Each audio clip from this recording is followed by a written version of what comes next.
qual é o ponto em que você pensa em parar de investir em uma plataforma, por exemplo, o Facebook? Existe um retorno mínimo, tipo, se essa ferramenta não está me dando um retorno de pelo menos 50%, eu paro de investir? Enquanto ela não me gera prejuízo, eu estou colocando dinheiro nela. Porque ela me gera o efeito colateral dela, que é algo.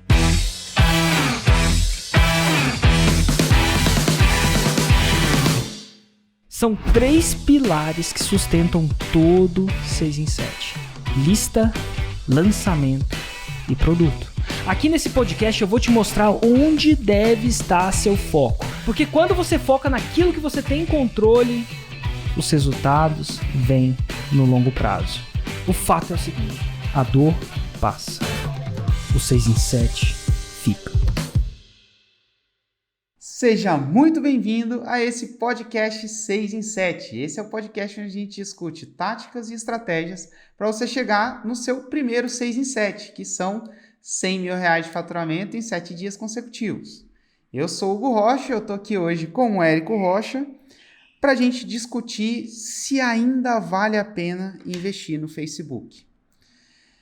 Então, essa é uma pergunta que chega muito para a gente, porque existe uma grande parte das pessoas que acha que o Facebook está morrendo, que as pessoas estão parando de usar o Facebook, que agora ninguém mais usa o Facebook e tudo mais. E aí, cara, é uma pergunta campeã. Toda vez que alguém tem oportunidade de interagir com a gente, essa pergunta vem. E a gente está hoje aqui para discutir se ainda vale a pena usar o Facebook.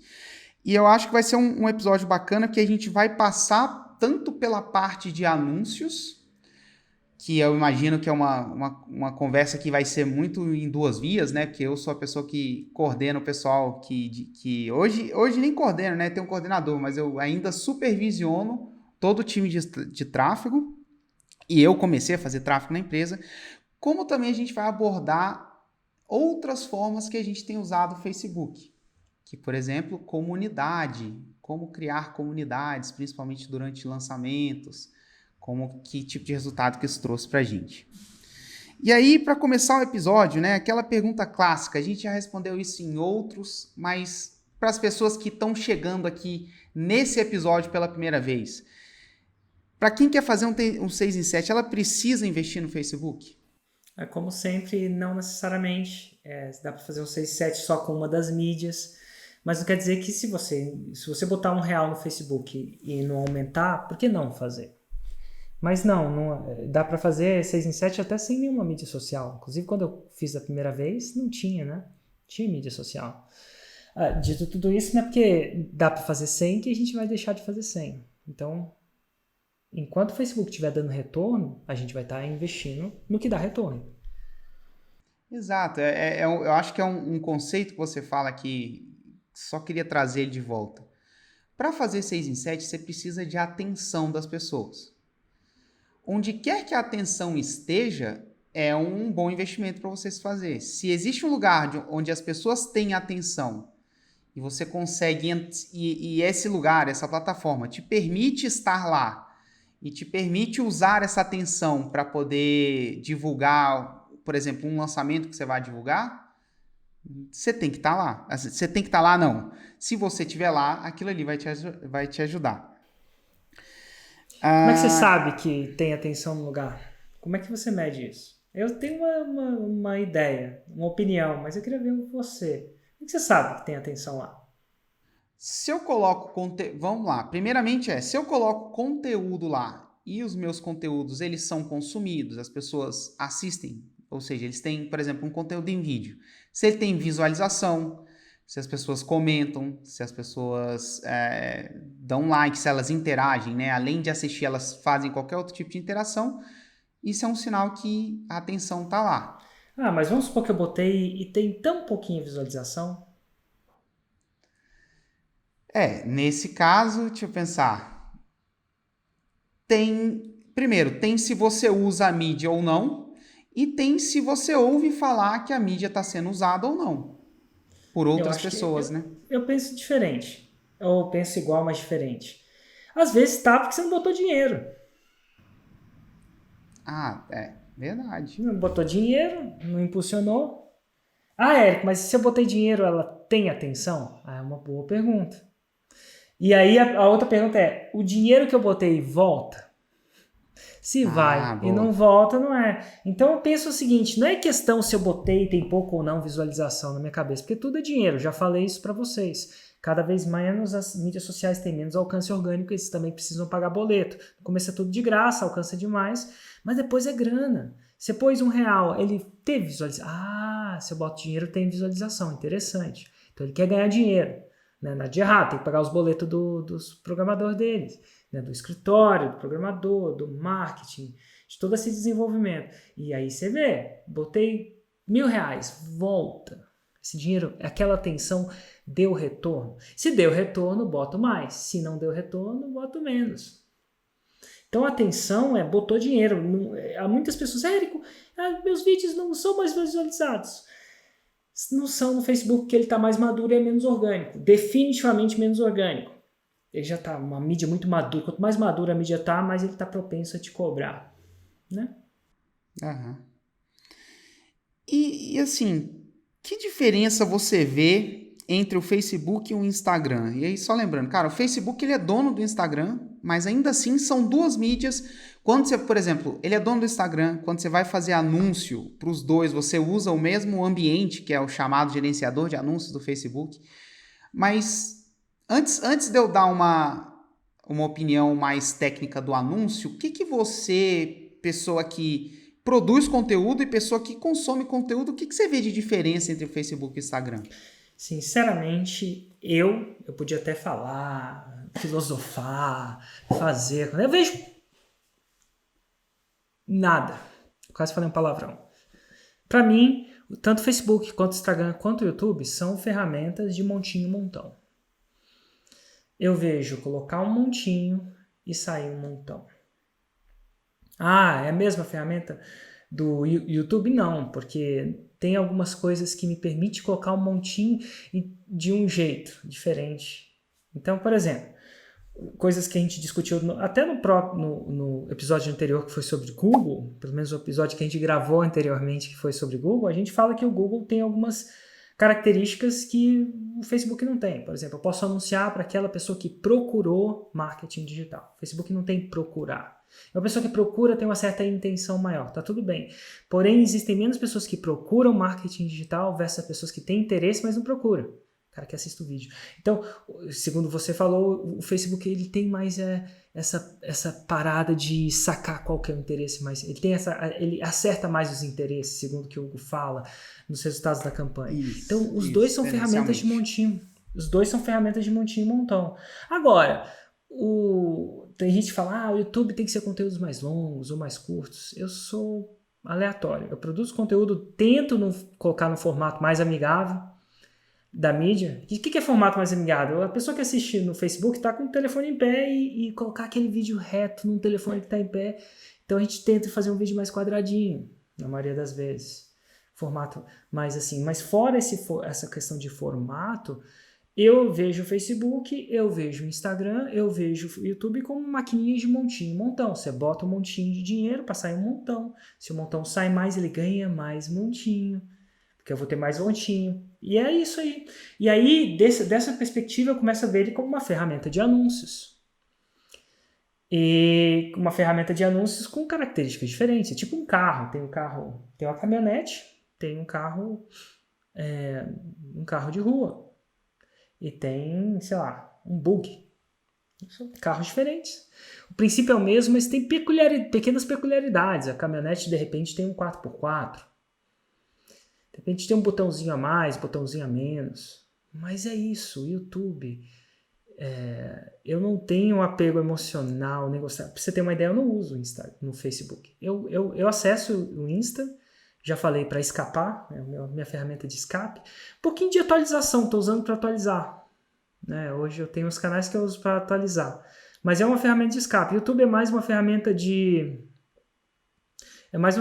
busca por vídeos instrutivos. Tá tudo bem.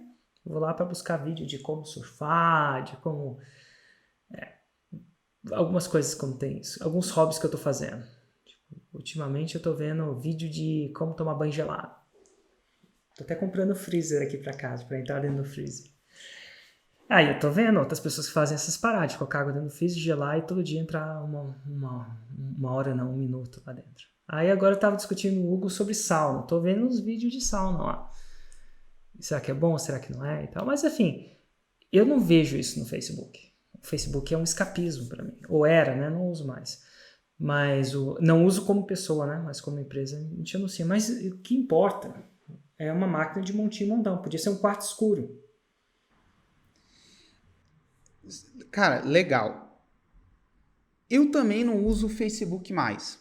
E aí eu queria entender de você, cara, por que você não usa o Facebook mais para escapar? Você usa o Instagram ao invés do Facebook?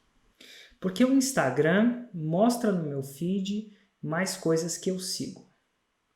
O Facebook mostra no meu feed menos coisas que eu sigo. Inclusive, eu acho que o que eu sigo no Facebook é indiferente pro Facebook. Eu nem sei o que eu sigo. Tipo, se eu tô seguindo alguém, tá lá no meu feed no Instagram, e eu paro de seguir essa pessoa, a parada para de aparecer no meu feed. Nada de certo ou errado, mas eu prefiro isso. Eu prefiro esse comportamento. O Facebook é menos, eu não sei. Por quê? Porque de repente ele tá mais maduro, as pessoas estão mais anunciando, ele tá mais... Então eu faço isso. A única coisa que eu uso o Facebook para é gerenciar as comunidades que a gente tem. No caso é a do Insider, é a comunidade que a gente tem no Facebook, né? A gente usa o Insider, minha comunidade de mentoria, no Facebook. E é porque eu não encontrei nada melhor, porque senão eu saía de lá. Eu não acho que o Facebook é bom para a comunidade, apesar de ser bom para a comunidade. Nossa, o que é isso? Eu acho que ele é bom, no sentido, o software é bom para a comunidade, só que o fato de estar no Facebook já não me agrada, porque é uma ferramenta de distração muito grande. Então, se eu tivesse uma comunidade no Telegram, eu faria no Telegram. Mas não tem post, né? Tem só um grande feed no Telegram. Então, se a comunidade tem mais de 1.000 pessoas, um grupo, é difícil de você acompanhar conversas e tópicos. Mas o dia que tiver, eu saio do Facebook completamente. E a gente está até fazendo testes, né? Tipo, as últimas turmas da Fórmula, a gente tem feito a comunidade de alunos da Fórmula num software nosso, próprio, né? Total. Eu acho que é até melhor, porque dá mais foco. O Facebook é muito... É tipo se mandar o seu filho estudar no meio da festa de aniversário de alguém. O Facebook é a festa de aniversário. Toda hora chamando a atenção. É difícil de focar. Mas tem um software de comunidade muito bom. Mas, de novo, eu acho que esse movimento entendeu, né? Se você vê as apps mais baixadas na App Store, eu vi um post relativo, uma das apps mais baixadas, adivinha qual é? Nossa, eu vou chutar o quê? Um TikTok? De mídia social é. É uma que está crescendo, quer dizer que ela vai crescer mais ou menos? Não sei, mas é ela. Então, assim, tem que ficar ligado nisso. Mas, assim, então daqui a pouco o Facebook estraga o Instagram. Quando eu falo estraga, ele também tem que pagar boleto, né? Ele faz muito anúncio e tal. E a gente vai ir para outro, mas não importa muito em qual... Mas mais importante é, não importa o que eu acho, né? Não importa. O que importa é, botei R$1, sai quanto? O que importa na cabeça do Érico é montinho e montão. Entrou montinho, saiu montão, não importa. Se é LinkedIn, TikTok, o que mais que tem? Não sei. O que importa? Telegram... É montinho e montão. É montinho e montão. Até porque é montinho e montão que eles querem. Essas mídias. É assim que é o modelo de negócio deles. Eu vou surfar a onda. Eu vou entrar no mar para tentar modificar a onda. É muito difícil. Talvez alguém que tenha poder político, regulatório, talvez. Mas eu sou uma pessoa muito politicamente liberal, né? Então acho que as pessoas têm que ter livre-arbítrio. Se não estão ferindo nenhuma lei, sendo honestas, respeitando os indivíduos e as leis e a Constituição, elas têm que ter liberdade. Eu sou um cara que gosta de liberdade. Liberdade é um valor muito grande para mim. Não só para mim, mas para as outras pessoas. Então é assim que o Facebook opera o jogo dele, ele tem um total direito. Foi ele lá que levantou capital, ele que fez a empresa, ele tá honesto, tá no jogo. E eu só queria jogar a luz numa coisa que você falou, porque é uma coisa, enfim, que também aparece recorrentemente. É quando uma pessoa ela toma decisão em cima de uma conclusão simplista demais, que é, por exemplo, eu não uso mais Facebook para escapar, eu só entro realmente só para coisa profissional, só para olhar um gerenciador de anúncios, alguma coisa que a equipe está fazendo. Você não usa, sei lá, minha esposa não usa, o pessoal aqui do escritório, você vai perguntar, a maioria não usa, e ela simplesmente, com base nisso, ela vai lá e fala assim, então o Facebook morreu, e eu vou parar de investir no Facebook, ou sequer vou começar a investir no Facebook. E isso é uma conclusão simplista demais. Eu acho que uma coisa é o pessoal... Primeiro, meia dúzia de pessoas, 20 pessoas, elas não determinam o todo no país. E segundo, a beleza de quando você está investindo em tráfego para lançamento é que o resultado ele é muito claro. Assim, você vai colocar conteúdo lá, você vai pagar para distribuir, você vai ver se o negócio vai dar visualização ou não. Depois você vai, quando você tiver um lançamento, você vai fazer anúncios chamando aquelas pessoas para o lançamento. E você vai ver se o anúncio está performando naquela mídia ou não. E é ali que você vai saber se o negócio vale a pena investir ainda ou se não vale a pena investir ainda. E você sabe o que é muito louco? O próprio fato da pessoa perguntar isso significa que ela é um teórico versus um praticante. Exatamente. E ele é muito teórico, ele não botou o dinheiro lá. Se ele tivesse botado, ele teria resposta. Então ele é um teórico. E o empreendedorismo não é teoria, é prática. Não quer dizer que é verdade. Não quer dizer que tudo que você pratica é verdade. Ou não quer dizer que tudo que funciona para mim funciona para você. Mas o cara é um teórico. E eles são lindos, maravilhosos para escrever artigos. Mas a teoria em si, por si só, ela não aumenta ou diminui sua conta bancária. Né? E quando eu falo conta bancária é no sentido de resultados da sua empresa. Então não adianta nada a teoria.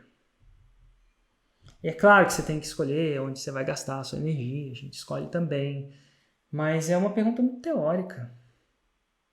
Pergunta para cair no concurso.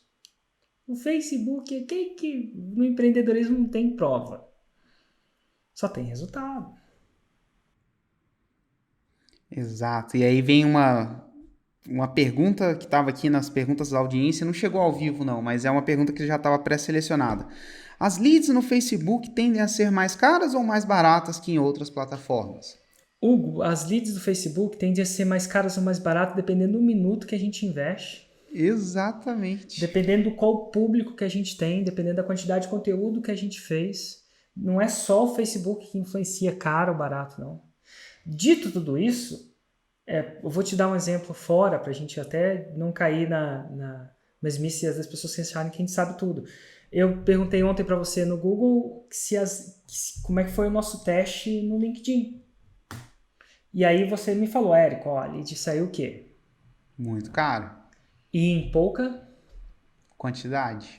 Quer dizer que o LinkedIn, as leads são caras e pouca quantidade? Pode ser uma conclusão que você tira. Eu só tiro uma outra conclusão. Eu não sei ainda jogar o jogo do LinkedIn. Exatamente. E outra, caro e quantidade. Caro é relativo. 100 mil é caro ou barato. Mas de repente, se você for pagar 100 mil numa garrafa de água, é super caro. Você vai pagar 100 mil num apartamento na Avenida Paulista, duplex, é super barato. Então, caro e barato depende do que você está falando. Então, de repente, pode ser que o LinkedIn tenha uma lead mais cara, porém mais qualificada. A gente não sabe isso. Mas eu só sei que a única coisa que eu sei é que eu não sei o jogo do LinkedIn. Antigamente, a gente não sabia o jogo do YouTube. Antigamente, muito menos do Facebook. Aprendemos aí muito com Pedro Sobral e com Mário Vergara. Eles que iniciaram essa parada com a gente. Eles que foram lá e meio que entenderam como é que funcionava o jogo. A gente não entendia na época. Lembra como a gente não entendia? A gente resolveu começar, eles começaram antes da gente, eles são muito bons, a gente, vamos cortar essa curva de aprendizado aí, né? Vamos lá pegar uma consultoria com quem já entrou. Então não tem caro e barato, você sabe o jogo ou não sabe o jogo. E aí vem a segunda camada, mesmo quando você sabe jogar o jogo, você tá lá jogando, tem semana que tá caro, tem semana que tá barato. Às vezes é literalmente isso. Às vezes ela passa meses mais barato. Às vezes ela passa meses mais caro. Às vezes ela, cara, passa semana mais caro, semana mais barato. Principalmente, e tem a habilidade do jogador também, né? Quanto que vale uma bola? Qual o retorno de investimento de comprar uma bola de futebol? Para mim é zero. Para o Neymar são milhões. Qual é o investimento, retorno de investimento de eu comprar um violão acústico? Para mim, zero. Para vamos lá, Tom Jobim, João Gilberto, Seu Jorge. Para eles é mais. Então, não é o violão em si que determina o investimento. Também determina a habilidade daquele que toca o violão. Gilberto Gil, ou retorno um violão na mão dele dá dinheiro. Muito dinheiro. Uma guitarra na minha mão não dá muito dinheiro. Do Slash dá muito dinheiro. Então, com certeza. O Facebook é isso. Então, as pessoas, a visão muito, como você disse, muito simplista de falar Facebook dá dinheiro ou não dá. A pergunta é, eu sei fazer dinheiro no Facebook. As perguntas diferentes geram respostas diferentes, né? Exatamente. Cara, como é que é? Eu esqueci a frase. Uma frase muito boa do Henrique Breda, que é a pergunta certa direciona a energia. Eu esqueci, mas se eu lembrar até o final do negócio eu falo. Mas é basicamente isso. Cara, você faz as perguntas certas, a energia que você coloca e o que o seu cérebro passa a buscar é diferente. Se a gente for olhar, por exemplo, nesse exato momento, a gente está transmitindo via Instagram, via YouTube e via Facebook. E das 3 mídias, o Facebook é a que tem menos audiência neste exato momento para esta live. Mesmo assim, você acredita que vale a pena fazer live no Facebook? Ué, depende do investimento de energia que eu tenho que fazer. No momento, meu investimento de energia é zero. A nossa equipe teve que aprender a fazer isso, inclusive no Telegram hoje eu postei um vídeo que ensina como eles fazem, um tutorialzinho, e é investimento zero. Uma vez que a gente aprendeu a fazer, acabou. Então, se tivesse 2 pessoas lá, tava valendo. Porque pensa bem, a gente faz essa live todo dia. No caso, 3 vezes por dia no momento, né? Então, no caso agora, tem, sei lá, 1.000 pessoas no Instagram e, sei lá, talvez 100 a 200 pessoas no Facebook, eu não sei ao certo. Mas isso multiplicado por todo dia, tivesse 365 dias, um efeito muito grande. Por que não? Não custa mais nada. Exatamente. É uma configuração de software, você tem lá algumas centenas de pessoas que você não teria, né? Com certeza. Sem esforço considerável nenhum mais. Não estou gastando gasolina. E se for parar para pensar 200 pessoas, é que eu sei se vocês já falaram para 200 pessoas, né? Numa sala com 200 pessoas, é gente pra caramba. São seres humanos pra caramba. São 200 pessoas. Já fez uma festa para 200 pessoas? Cara, Festa de casamento, minha festa de casamento tinha 160, 200. Era gente pra caramba. A gente perde muita noção do digital. A gente tá falando para 1.000 pessoas. Cara, 1.000 pessoas aqui no Instagram. Eu não sei se você já foi para uma audiência de 1.000 pessoas. Conta até 1.000 para você ver quanto tempo demora. E cada número que você conta é uma pessoa. É tipo, coloca 1.000 pessoas sentadas num teatro, numa sala, num auditório, É muita gente. É muita gente. Eu acho que a galera perde a noção, né? A gente perde a noção. Ah, minha live só teve 20 pessoas. Você já falou ao vivo para 20 pessoas? É muita gente também. A gente perde a noção porque a gente não vê os olhinhos deles. Mas quando você começa a perceber que isso multiplicado por todo dia, sem esforço nenhum, que as pessoas pensassem, se elas falassem para 10 pessoas por dia, nossa, você está falando com 10 potenciais clientes por dia. No mundo digital parece pouco, no mundo convencional isso é muito. A gente perde a noção do que é tanto. Eu lembro quando meus vídeos no YouTube tinham 500 visualizações, quando eu postava tinha 500.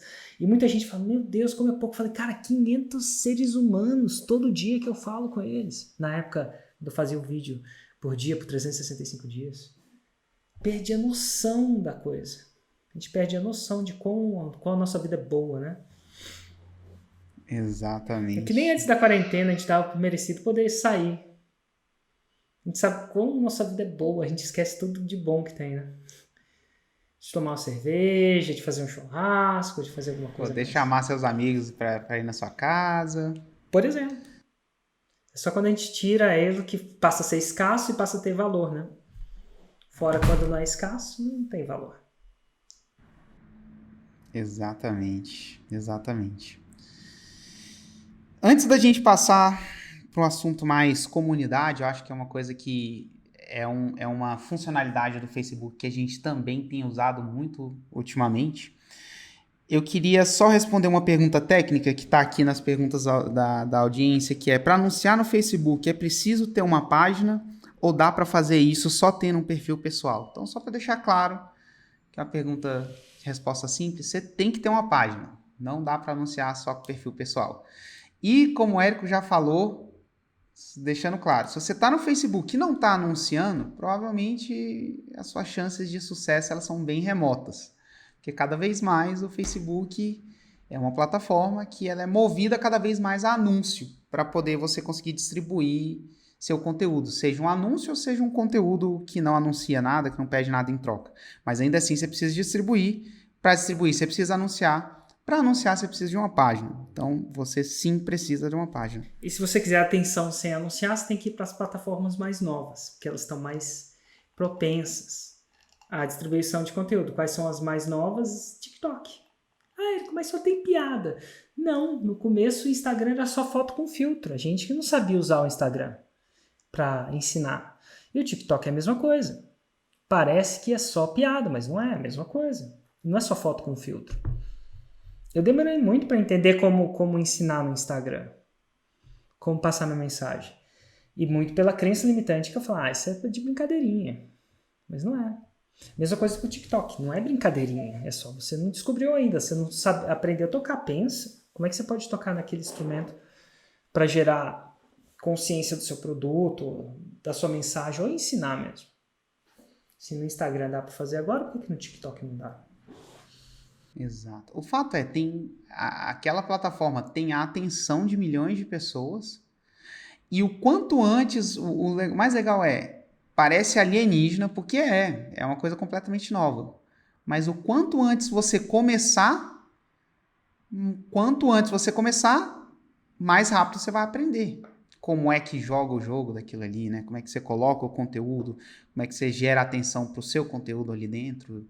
E, eventualmente, normalmente, o destino desse tipo de plataforma é poder deixar anunciar depois, né? Normalmente, é como eles rentabilizam, monetizam, como eles pagam as contas lá da galera. Apesar de, no começo, não fazerem isso, mas uma hora vem. Foi assim com o Google, foi assim com o Facebook, Instagram, o próprio LinkedIn.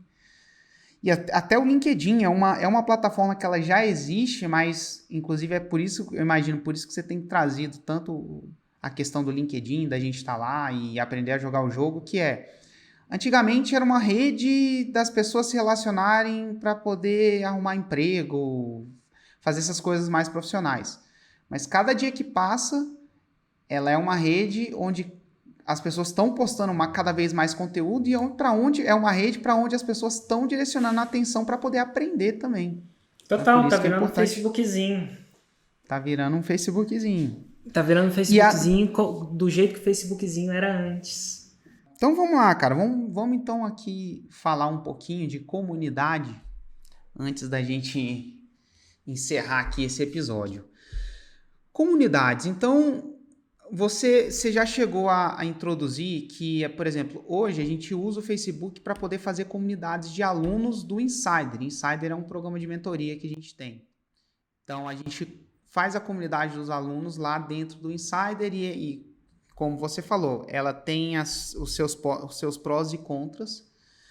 Só que você também, nos últimos, eu diria que o quê? Nos últimos 3 lançamentos, você também tem utilizado o Facebook para criar uma comunidade que não é de alunos, mas sim uma comunidade de quem participa do lançamento.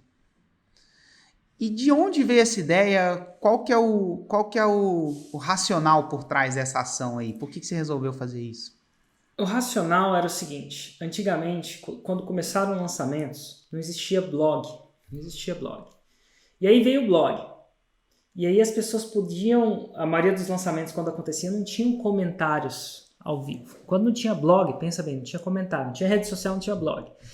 E aí com o advento do blog, as pessoas podiam comentar embaixo de vídeos. E ao comentar, incentivava o gatilho mental da conversa, as pessoas conversavam, isso é bom, e da participação.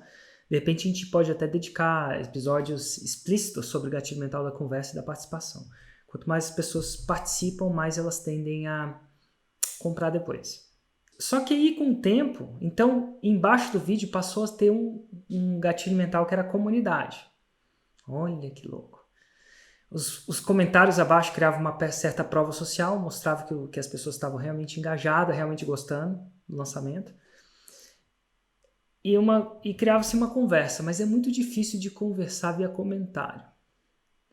E aí veio a ideia, mais dos Estados Unidos, observando como as pessoas faziam lá, de usar comunidades do Facebook para incentivar as conversas, porque uma comunidade é diferente de um feed de comentários único. Você pode separar em várias conversas, comentar tópicos, coisa que você não consegue fazer num comentário só. É muito mais difícil de seguir. Então, o que aconteceu? A gente testou criar essa comunidade durante para aumentar a participação, aumentar a conversa, e realmente aumentou. Eu não sei exatamente se foi 5, se foi 10 vezes mais conversa, mas as pessoas conversavam mais, elas participavam mais. E essas conversas dão a oportunidade para a gente entender as objeções que as pessoas têm para comprar o meu produto, no caso, né? E quanto mais você sabe das objeções, mais você pode tratar elas de forma íntegra, se assim você quiser fazer, e aumentar vendas. Então, comunidade passou a ser uma parada que a gente começou a implementar só em lançamentos. E por que só em lançamentos? Porque é um bicho, é uma faca de dois gumes. A comunidade, ela detém muita energia. É muito fácil de uma pessoa direcionar a energia da comunidade para uma coisa negativa. Seja para uma coisa negativa por si só, seja para outros tópicos que não sejam o seu lançamento. É muito fácil isso acontecer. Por exemplo, se alguém começar a falar de política dentro da comunidade, vai rolar um caos. Acabou. Porque ele afeta visceralmente as pessoas. Comentários negativos são têm muito mais tração do que comentários positivos, porque é a natureza do ser humano. Se comentário positivo tivesse mais tração e atenção que comentário negativo, os noticiários só mostravam o que tinha acontecendo de bom. E na maioria das vezes ligam lá no noticiário, é morte, é isso e aquilo. Por quê? Eles também precisam pagar boleto. E se eles não tiverem atenção, não estou falando que eles mentem, eles só mostram o copo meio vazio do mundo. Porque isso gera mais atenção, né? Medo. E eles são empresas, eles têm que pagar boleto. Então, nada de errado, mas é o que é. Então, a minha intenção com a comunidade é ver o copo meio cheio, de mostrar possibilidade para as pessoas. Oportunidade e possibilidade. Por quê? Porque o empreendedorismo só acontece quando você procura ver a oportunidade onde parece que ninguém vê a oportunidade. O empreendedor é aquele que todo mundo está vendo o copo meio vazio, ele consegue ver uma solução para aquilo. O empreendedor, ele é naturalmente otimista. Não quer dizer que ele é 100% otimista, mas ele tende a ver o otimismo. Porque sem otimismo nada é criado. O anti-otimismo, a retirada completa do otimismo é a depressão. Quando a pessoa não vê mais nada de bom na vida, ela deprime. Quimicamente, fisicamente. Para que viver? Gera assim. E o otimismo por mais que a sua situação seja ruim, você consegue ver uma luz no fim do túnel, um futuro melhor do que um presente. E por isso que vale a pena viver o presente. Então, quando eu crio a comunidade, eu quero criar esse otimismo. Eu quero um copo meio cheio. Eu quero criar, dentre essa nuvem de negatividade que tem no mundo, mostrar a minha nuvem de positividade. E mostrar de uma maneira íntegra, sem mentir. Então, se tem gente fazendo 6 em 7 todo dia, no tempo do coronavírus, eu quero ser um canal que mostra isso. Porque é real, é verdade. Eu podia só mostrar o lado ruim das coisas, mas De repente, isso aí a televisão já faz. Poucas pessoas... Já faz pra gente isso aí. Né? Todas as pessoas se esforçam para mostrar de uma forma íntegra o lado bom das coisas. As pessoas que estão enriquecendo de forma íntegra e ajudando as pessoas na crise. E é isso que eu faço. Então, a comunidade não tratada, ela tem maior tendência de apodrecer. Então, ela necessita de muito tratamento para não apodrecer. Tem umas plantas que, se deixa lá, ela cresce, né? Aqui em casa tem um cactus. Coisinha que não dá trabalho nenhum. Tem outras que, e por causa da quarentena, a gente, enfim, tá fazendo tudo sozinho, tem umas que estão morrendo. Porque necessitam de muita atenção. E a comunidade necessita de muita atenção. Então a gente começa uma comunidade, sabe da vantagem da comunidade, mas a gente termina a comunidade. Então no último fórum tinha, sei lá, acho que 90 mil pessoas.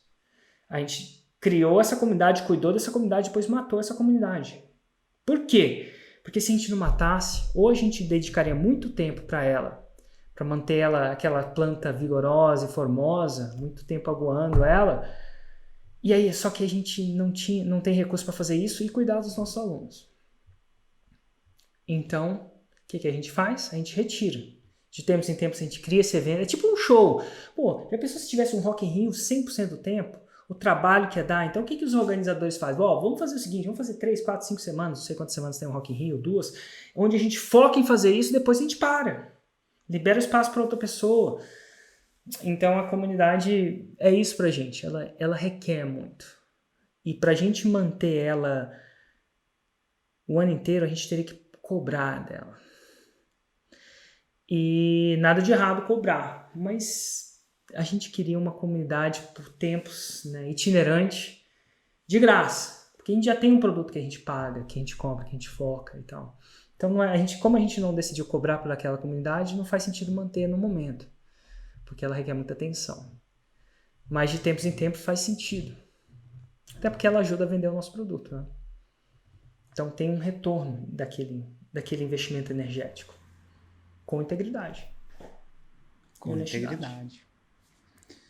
E é muito legal perceber o quão você é, digamos assim, o quão você é casado, eu não vou nem dizer casado, eu vou dizer assim, o quão você é comprometido com o fundamento, mas não necessariamente com o veículo. E eu acho que, por exemplo, tem sempre a clássica pergunta, a forma de lançamento, quando sei lá, todo mundo souber, ela não vai parar de funcionar. E aí, ver você falar assim, é muito claro que o fundamento ele não para de funcionar. Criar uma comunidade, criar participação, isso sempre vai funcionar. Se você faz as pessoas participarem do seu processo, ele vai tender a vender mais. E aí tem um vídeo do Érico, o Benjamin, né? Érico Rocha, o efeito Benjamin, que você explica. O meio que você consegue isso pode até mudar. Você estava falando, cara, mudou. Antes era blog, agora antes não era nada, depois veio o blog, depois veio o Facebook, e aí você criou, depois veio o comentário do Facebook, depois veio comunidade no Facebook. Então, o meio muda, mas, e aí, sei lá, às vezes as pessoas podem olhar para isso e falar assim, mas a forma de lançamento, o jeito de fazer lançamento está mudando. Mas a verdade é que não, porque os fundamentos, eles continuam ali os mesmos. E é com isso que você é comprometido. Cara, eu quero criar participação. Qual que é a melhor forma de fazer isso? Hoje é a comunidade. Então, eu queria só ressaltar assim, que é muito legal ver isso.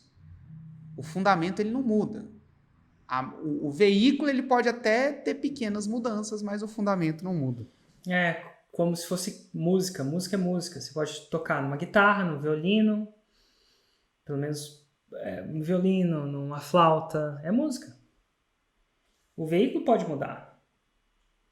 Tem algumas nuances que mudam ao voar, mas o saxofone vai tocar asa branca. A guitarra também, a flauta também. Pode surgir um novo instrumento aí. Mas música é música. Música é música.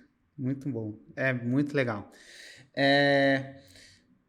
Para a última pergunta do episódio, eu queria trazer aqui uma pergunta de uma pessoa que está acompanhando a gente ao vivo, que é, deixa eu ver aqui, tá. Érico, qual é o ponto em que você pensa em parar de investir em uma plataforma, por exemplo, o Facebook? Existe um retorno mínimo, tipo, se essa ferramenta não está me dando um retorno de pelo menos 50%, eu paro de investir? Qual que é o Não. racional por estar? Eu acho que enquanto uma plataforma estiver me retornando o mesmo que eu invisto nela, isso é, ela não estiver gerando prejuízo, eu invisto nela. Porque se eu invisto, vamos supor, 1.000 no Facebook, e aí eu faço o lançamento e fica 1.000 para mim. Então, quer dizer, investi 1.000, montinho, sai um montinho igual ao montinho inicial, não sai um montão. Mas aí eu ganho o quê? Nesse processo de investir 1.000 e voltar 1.000, eu ganhei a atenção das pessoas, de uma forma íntegra. Mais pessoas me conhecem. Então, enquanto ela não me gera prejuízo, eu estou colocando dinheiro nela. Porque ela me gera o efeito colateral dela, que é audiência, atenção e marca. Se eu tivesse investido, vamos supor, se eu conseguir investir 100 milhões no Facebook, estou colocando um número alto só para vocês entenderem, e ele retornar para mim 100 milhões, isso é, não tiver nenhum lucro, eu vou botar os 100 milhões de novo no próximo ano, vou procurar fazer isso. Por quê? Poxa, pensou o tanto de atenção que 100 milhões me gera? E atenção é fantástico. Por que você compra... E com o tempo você vai criando... Né? É um ativo valiosíssimo. Com o tempo as pessoas entendem o que você faz. Mesmo que elas não compraram. Você sabe que é um tênis Nike. Por quê? Porque a Nike fez um monte de propaganda. Nos atletas, nos outdoors, do jeito que ela fez. E hoje você vai na loja, você tem um tênis Nike, um tênis completamente desconhecido. Qual que você compra? Pelo gatilho mental da familiaridade, a gente pode até fazer um episódio sobre isso. Inclusive, tem um vídeo no YouTube que chama Como Fazer as Pessoas Inconscientemente Gostarem de Você. Digita isso, Érico Rocha, Como Fazer as Pessoas Inconscientemente Gostarem de Você. Tem um vídeo que eu estou fazendo na frente do Piccadilly Circus em Londres. Olha que legal, me lembro até hoje desse vídeo. E ele fala do gatilho mental da familiaridade, ele fala por que as pessoas fazem outdoor. Mas em termos outros você não conhece nenhum outro tênis e conhece a marca Nike, qual que você compra? A maioria de nós compramos Nike, por isso que vende Nike. Então, e se chama marca, você compra daquele que você conhece. Então, no frigir dos ovos, ele gerou consciência e conhecimento e familiaridade, né? Desde que esse conhecimento seja positivo, né? Durante esse conhecimento, a gente viu a Nike, não via a Nike fazer uma coisa ruim. A Nike fazendo uma coisa boa. Ou uma coisa neutra. Ou vi ela fazendo... Então, é isso. O efeito colateral no longo prazo de construção de marca é brutal. Por isso que a Coca-Cola vale o que ela vale. Será que é pelo gosto mesmo? Ou porque você tem uma tubaína na sua frente, uma Coca-Cola, qual que você compra? Pô, se eu comprar aquele que eu não conheço, nunca vi... eu vou querer o risco. O ser humano geralmente quer correr menos risco. Uhum. Ele quer uma coisa que seja mais familiar. Então eu vou investir no Facebook enquanto estiver retornando neutro. Agora, se eu perder dinheiro, eu paro. E por que eu paro? Porque eu também não tenho um saco sem fundo no meu caixa. Eu tenho que pelo menos procurar manter o que eu tenho. Crescer no longo prazo, mas no curto prazo manter. Senão acaba a gasolina, né? Exatamente. Isso é uma coisa que a gente trata muito lá dentro da fórmula, que um lançamento ele não gera só caixa, ele gera uma tonelada de ativos para o seu negócio. Você não sai... Autoridade, e às vezes conhecimento, reputação, parcerias. Às vezes o cara te viu lá no Facebook e te ligou para fazer uma parceria que faz a diferença no seu negócio. E uma parceria pode ter um retorno de investimento positivo quase que inesgotável. Quase que infinito. Grande demais. Não existe infinito, né? Mas grande demais. Você é uma referência hoje no mercado. E às vezes a pessoa fala, o Érico é uma referência, por isso que ele faz lançamentos tão grandes. Mas você virou referência porque você fez lançamentos ao longo desses anos inteiros, né? E não só fez lançamentos... Eu não fiz referência, eu não fiquei referência e fiz lançamentos. Porque eu fiz lançamentos quando eu não tinha referência, hoje eu sou referência. Exatamente. Para aquelas pessoas que me conhecem, é claro, lembrando que a autoridade não é uma coisa absoluta. Tá no olho de quem vê. Cara, muito show. Acho que não podia terminar esse episódio de uma forma melhor aí, com um conceito melhor. Show, cara. Valeu, Érico. Um grande abraço, galera. Valeu, Hugo. Tchau, tchau.